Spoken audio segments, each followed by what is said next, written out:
Estate C1 ഡിവിഷനിൽ വീണ്ടും കടുവയുടെ സാന്നിധ്യം സ്ഥിരീകരിച്ചു.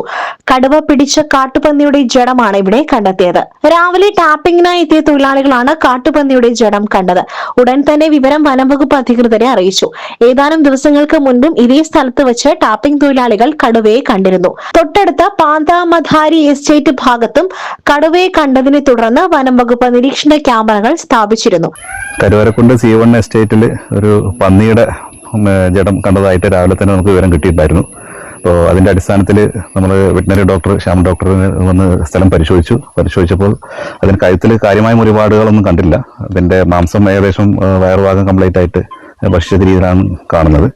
അപ്പോൾ കഴുത്തിൻ്റെ ഭാഗത്ത് ചെറിയ പല്ലിൻ്റെ പാടും അതുപോലെ തന്നെ കാലിൻ്റെ ഭാഗത്ത് നഖത്തിൻ്റെ പാടുമാണ് ഉള്ളത്. അപ്പോൾ അത് ഒന്നെങ്കിൽ കടുവയോ അല്ലെങ്കിൽ പുലിയോ ആവാനാണ് സാധ്യത. അപ്പോൾ നമ്മൾ വിശദമായിട്ട് പരിശോധനയ്ക്ക് വേണ്ടിയിട്ട് ക്യാമറ സ്ഥാപിച്ചിട്ടുണ്ട്. അപ്പോൾ അതിനുശേഷം നമ്മൾ തുടർ നടപടികൾ സ്വീകരിക്കുന്നതാണ്. മുൻപ് റാവുത്തൻകാടിൽ ടാപ്പിംഗ് തൊഴിലാളിയെ കൊന്ന കടുവയെ വനംവകുപ്പ് കെണി വെച്ച് പിടികൂടിയിരുന്നുവെങ്കിലും പ്രദേശത്ത് ഒന്നിൽ കൂടുതൽ കടുവകളുണ്ടെന്ന നാട്ടുകാരുടെ വാദം ശരിവെക്കുന്നതാണ് ഇപ്പോഴത്തെ സംഭവങ്ങൾ.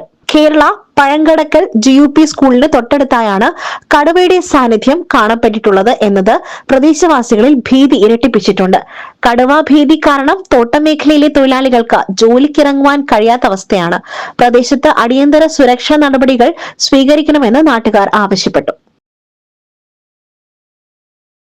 SS Gold, Pure Gold. SS Group, Nilambur.